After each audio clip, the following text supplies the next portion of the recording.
নির্বাচনের প্রক্রিয়া শুরু হওয়ার পর থেকেই একটা চাপা উত্তেজনা ছিল।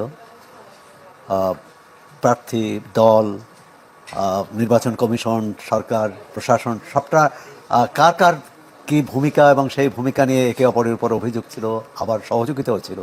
আর যে কারণে আমরা মোটামুটি একটা ভালো নির্বাচন করতে পেরেছি। তাই জন্য যারা নির্বাচনের সঙ্গে সংশ্লিষ্ট সবাইকেই ধন্যবাদ। রাজনৈতিক দলগুলোর মধ্যে বেশ উত্তেজনা ছিল এবং নির্বাচনের আমাদের যে প্রতিনিধি সর্বশেষ তথ্য, তাতে দেখা গেল যে অনেকগুলো আসনে বেশ হাড্ডাহাড্ডি লড়াই, যাকে বলে সমানে সমান।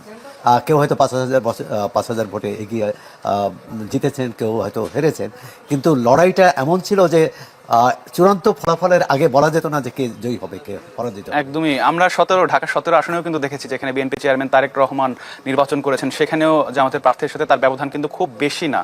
জামাতের প্রার্থী আপনার ধরেন ঢাকা 8-এর, যেটা অন্যতম আলোচিত আসন, আর সেখানে পাটোয়ারি হেরেছেন তো, কিন্তু খুব বেশি ভোটে নয়। কিন্তু অনেকেই ধারণা করেছিল যে পাটোয়ারি অনেক, এই ব্যবধানটা আকাশ পাতাল হবে, তাই সেটি হয়নি। এমনকি ঢাকা 12 আমরা যেখানে অবস্থান করছি, সেখানে জামাত ইসলামীর প্রার্থী জিতেছেন, কিন্তু সেটার কারণ হচ্ছে প্রধানত যে বিএনপির ভোট ভাগ হয়ে গেছে। বিএনপির বিদ্রোহী প্রার্থী ছিল এবং বিএনপির মিত্র যাকে বিএনপি সমর্থন করেছিল, ভাগাভাগি হয়ে যাওয়ার কারণে এই জামাত ইসলাম প্রার্থী জিতেছে। আবার সর্বশেষ যে আসনটির কথা বললেন, সেই আসনে দেখা গেছে যে শেষ মুহূর্তে কয়েক হাজার ভোটে ধানের শীষের প্রার্থী এগিয়ে জিতে গেছেন কয়েক হাজার ভোটে। দেশের অন্য কোথাও আবার দেখা গেছে যে ব্যবধানটা অনেক বেশি, আবার কোথাও ব্যবধানটা কম। তো সুতরাং নির্বাচন চলার যখন ভোট গ্রহণকালে কিন্তু এই ধরনের উত্তেজনা ছিল যে কে হারে কে জেতে, এবং প্রথম দিকে যে ফলাফল আসছিল তাতে কিন্তু একটু বিশেষ করে বিএনপি শিবিরে একটু হতাশাই দেখা দিয়েছিল। এবং আমরা তড়িৎ দেখলাম যে জামাত ইসলামী এবং 11 দলের পক্ষ থেকে সংবাদ সম্মেলন করলো, এক ধরনের যে তারা জয়ী হতে যাচ্ছে এরকম। এবং বিএনপির পক্ষ থেকে কিছু অভিযোগের কথাও বলা হলো, কিন্তু রাত যত বাড়তে থাকলো তত দেখলাম যে ফলাফল গতি প্রকৃতি পাল্টে গেল। একটা হচ্ছে যে বাংলাদেশে আবার প্রমাণিত হলো বাংলাদেশের মানুষ মধ্যপন্থার সমর্থক, চায় যে বাংলাদেশ একটা তার চরমপন্থা নেবে না বা একটা কট্টর অবস্থান নেবে না যে কোনো রাষ্ট্র পরিচালনার ক্ষেত্রে। জামাত ইসলামী যদি অতীতের নির্বাচনগুলোর আমরা তুলনা করি, জামাত ইসলামী অনেক ভালো করেছে এবং তারা কিন্তু বেশ রাষ্ট্র ক্ষমতাকে মানে যারা ক্ষমতাসীন, মানে যারা অতীতে যারা ক্ষমতায় ছিল এবং এই নির্বাচনেও তাদের যে প্রতিদ্বন্দ্বী তাকে কিন্তু বড় ধাক্কা দিতে পেরেছে। এবং অনেকগুলো আসনে আপনি ঢাকা 17 একদমই, মানে জামাত ইসলামী কিন্তু ইতিহাসে স্বর্ণময় সময় পেয়েছে। এখন এই সুযোগটা কিভাবে কাজে লাগায়, আমরা সামনে একটা বেশ প্রতিদ্বন্দ্বিতাপূর্ণ সংসদ পাবো এবং সেখানে সরকারি দল বিরোধী দল একসঙ্গে কাজ করবে দেশের জনগণের স্বার্থে।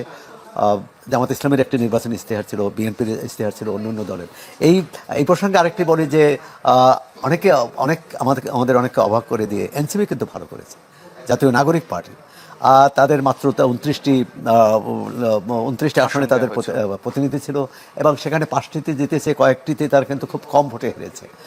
সুতরাং আমি বলবো যে, এবং তাদের দলীয় প্রধান জিতেছে এবং বেশ কী বলে একটা চমকই বলবো, কারণ অনেকেই ভাবছিলেন যে তার যে প্রতিদ্বন্দ্বী বিএনপির বেশ শক্তিশালী প্রার্থী ছিলেন, প্রভাব, প্রতিপত্তি, অর্থ ইত্যাদি, এবং নাহিদ ইসলাম জিতেছে। তো যারাই এই নির্বাচনে জিতেছে আমরা অভিনন্দন জানাই, কিন্তু যে প্রশ্নটি আসছে যে তারা যে জনগণের কাছে অঙ্গীকার করেছে সেই অঙ্গীকারটা রক্ষা করবে। আর এর অর্থ না, অতীতে আমরা যেটা দেখে এসেছি যে এটা না হয়, যে দল জয়ী হয়েছে তার অঙ্গীকারই পূরণ হবে, যে দল জয়ী হতে পারেনি তারা তো সংসদে যাবেন।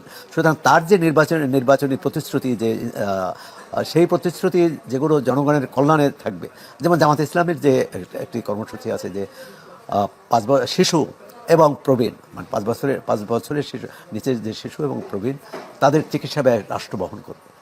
তো এটা খুবই ভালো প্রস্তাব। এখন জামাত ইসলামী যদি জয়ী হতো, সরকার গঠন করতো, আমরা নিশ্চয়ই বলতাম তারা প্রতিশ্রুতি পূরণ করুক। কিন্তু আজকে বিএনপি জয়ী হয়েছে, বিএনপিরও বিবেচনা করে দেখা উচিত এই যে প্রতিশ্রুতি, এর সুফল কে পাবে, জনকল্যাণকর। তাই এরকম হচ্ছে, এটি একটা কার্যকর সংসদ। আর কিন্তু এখানে একটা অবাক বিষয় আপনি দেখেছেন যে গণভোটের যে ফলাফল, সেটা কিন্তু অনেকেই কি বলে এক ধরনের অবাক করার মতো এক ধরনের সরকারের ব্যবস্থাপনার ক্ষেত্রে প্রচণ্ড ঘাটতি ছিল এবং যেভাবে প্রশ্ন দেওয়া হয়েছে, যেভাবে প্রতীক দেওয়া হয়েছে, এটি এক ধরনের এলোমেলো ঘটনা। এবং নায়ের পক্ষে কিন্তু অনেক ভোট এসেছে। হয়তো বেশি পেয়েছে, কিন্তু নায়ের পক্ষে অনেক। এখন এরাই তো সেটাই বলছিলাম জনাব সোহরাব হাসান যে গণভোটে আসলে সবগুলো দলের পক্ষ থেকে হ্যাঁ ভোটের পক্ষে প্রচারণা চালানো হয়েছিল, এবং আমরা দেখেছি যে সরকারের পক্ষ থেকে তো শুরু থেকে হ্যাঁ ভোটের পক্ষে প্রচারণা চালানো হচ্ছিল। শেষ পর্যন্ত বিএনপিও কিন্তু বেশ আলোচনা সমালোচনার পর বিএনপি চেয়ারম্যান তারেক রহমানও কিন্তু হ্যাঁ ভোটের পক্ষে সমর্থন চেয়েছেন। তারপরও আমরা দেখছি যে না ভোটের কিন্তু একটা বড় অংশ এসেছে, যদিও আমরা আনুষ্ঠানিকভাবে এখনো পুরোপুরি ফলটা পাইনি, বাট আমরা সংখ্যাটা দেখছি যে না ভোটের সংখ্যা কিন্তু এর একটা কারণ যে এই জুলাই সনদ নিয়ে, সনদের উপরই তো জুলাই সনদ নিয়ে রাজনৈতিক দলগুলোর মধ্যে মতভেদ ছিল। বিএনপি অনেকগুলো বিষয়ে তারা দ্বিমত করেছে, নোট অফ ডিসেন্ট দিয়েছে, আর এটি একটি বিষয়। এবং বিএনপির এ ব্যাপারে খুব আগ্রহ ছিল না।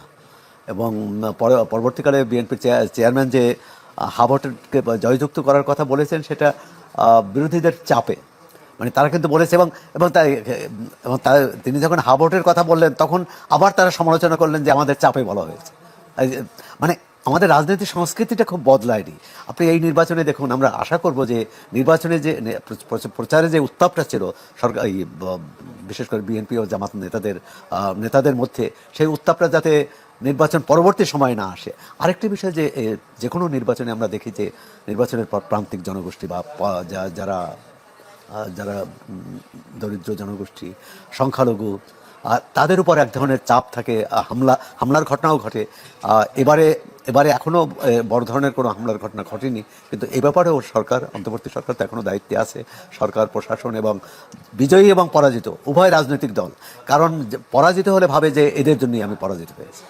আবার বিজয়ী তারা কোনো দায়িত্ব নিতে চায় না, তারা মনে করে যে না, তাদের ভোটে না, আমার দলের সাংগঠনিক ক্ষমতার দ্বারাই। এই নির্বাচনে অনেকগুলো আমাদের শিক্ষণীয় বিষয় আছে এই নির্বাচন থেকে। আর একটা হচ্ছে যে ভালো নির্বাচনও করা যায় যদি সদিচ্ছা থাকে। তাহলে যেমন আমরা 3টি নির্বাচনে, আওয়ামী লীগ আমলে 3টি নির্বাচন দেখেছি, একেবারেই নির্বাচনের নামে প্রহসন। কোনোটায় বিরোধী দল এসেছে, কোনোটায় আসেনি, আসলেও তাদের ভোটাধিকার।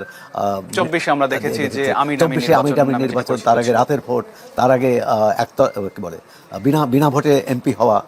এর থেকে যে বেরিয়ে আসা, এটি আমি মনে করি যে এই নির্বাচন একটি মাইল ফলক হতে পারে, একটি দৃষ্টান্ত হতে পারে যে না, আমরা বাংলাদেশের মানুষ ভালো নির্বাচন করতে পারে, যেটা আমরা 91-এ প্রমাণ করেছি, 96-এ প্রমাণ করেছি, 2001 বা 8-এও। হ্যাঁ, তারপর কিন্তু যদিও ওইসব যারাই ওইসব নির্বাচনে হেরেছে, তারা সূক্ষ্ম কারচুপি, স্থূল কারচুপির কথা বলেছে। তা আমরা চাই যে এই নির্বাচনটা আমরা ভালো মতো করতে পারলাম।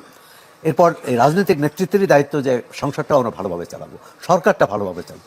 সরকার মানে শুধু বিজয়ী দলের নয়, সরকার কিন্তু বিজয়ী দল, সরকার, বিরোধী দল এবং সমগ্র জনগোষ্ঠীর সরকার।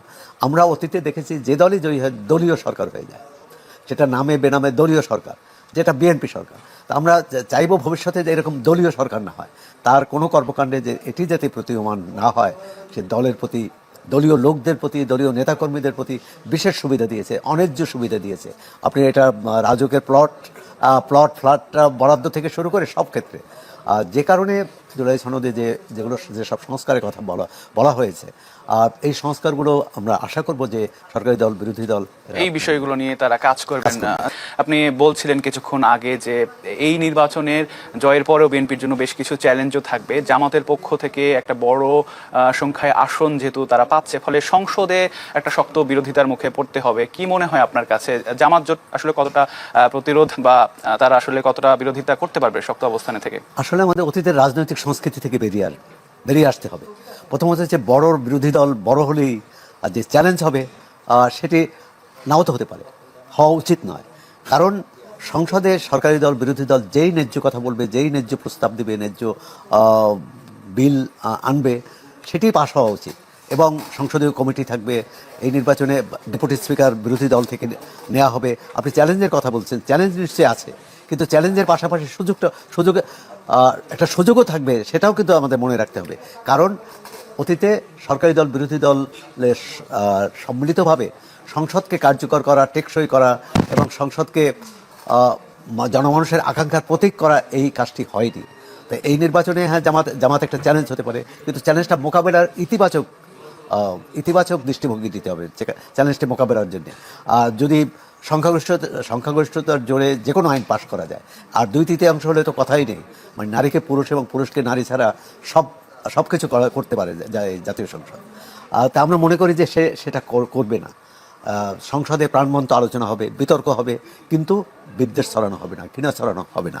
আপনি দেখেছেন যে নির্বাচনী প্রচারে একটা মাঠে ময়দানে নেতারা বক্তৃতা দিয়েছে, সেখানে কিন্তু এক ধরনের আক্রমণাত্মক ভাষা ব্যবহার করা হয়েছে।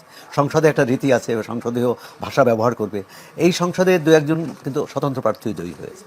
আমরা আশা করব যে তাদের কথাও শোনা, কারণ এমন না হয় যে সরকারি দল আর বিরোধী দল মিলেই সংসদ, এখানে যে অন্য ভিন্ন কণ্ঠস্বর থাকতে পারে সেটাও কিন্তু যারা নির্বাচিত হবে, বিশেষ করে সরকারি দলকে মনে রাখতে হবে।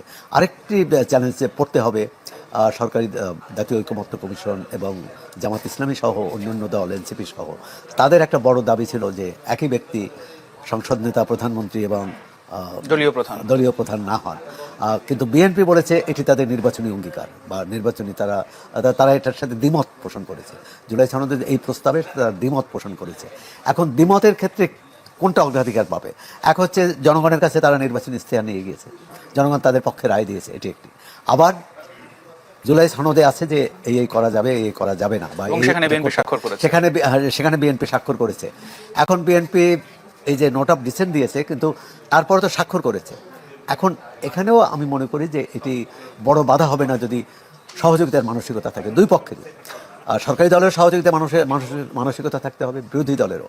আবার যদি বিরোধী দল এমন অবস্থান নেয়, অতীতে যেটা দেখা গেছে যে কোনোভাবেই সরকারি দলকে ছাড় দেওয়া হবে না, মাসের পর মাস, বছরের পর বছর সংসদ বর্জন, এই বর্জনের সংস্কৃতি থেকে বেরিয়ে আসতে হবে, দখলদারি সংস্কৃতি থেকে বেরিয়ে আসতে হবে। আপনি দেখেছেন যে বিএনপির বিরুদ্ধে এই নির্বাচনে প্রধান হাতিয়ার ছিল বিরোধী পক্ষের, যে বিএনপির নেতাকর্মীরা চাঁদাবাজিতে লিপ্ত, দখলদারিতে লিপ্ত, নানা রকম ভয়ভীতি বিভিন্ন অনেক ঋণ খেলাপি। তো সুতরাং এই যে সমালোচনা করে, এই সমালোচনার যেটা ন্যায্য সমালোচনা, অর্থাৎ চাঁদাবাজির দুর্নীতি এবং চাঁদাবাজি দুটো বিষয় নিয়ে কিন্তু একটা অভিযোগ ছিল। অর্থাৎ বিএনপি নেতারা যদি দুর্নীতি না করে তাহলে দুর্নীতির অভিযোগ আনতে পারবে না, চাঁদাবাজি যদি যুক্ত না হয় তাহলে চাঁদাবাজির অভিযোগ আনতে পারবে না, দখলদারিতে যুক্ত না হলে তাহলে দখলদারির অভিযোগ আনতে পারবে না। এই তিনটি বিষয়, দুর্নীতি, দখলদারি, চাঁদাবাজি, এটা থেকে যদি বিএনপি নিজেকে মুক্ত করতে পারে, সেটা হবে তার বড় সুবর্ণ সুযোগ। এবং তখন বিরোধী দল যে অবস্থানে নিয়ে যত সমালোচনা করুক কোনো কাজে আসবে না, এবং একটি ভালো এই নির্বাচনের ফলে বিএনপি কিন্তু সেই সুযোগ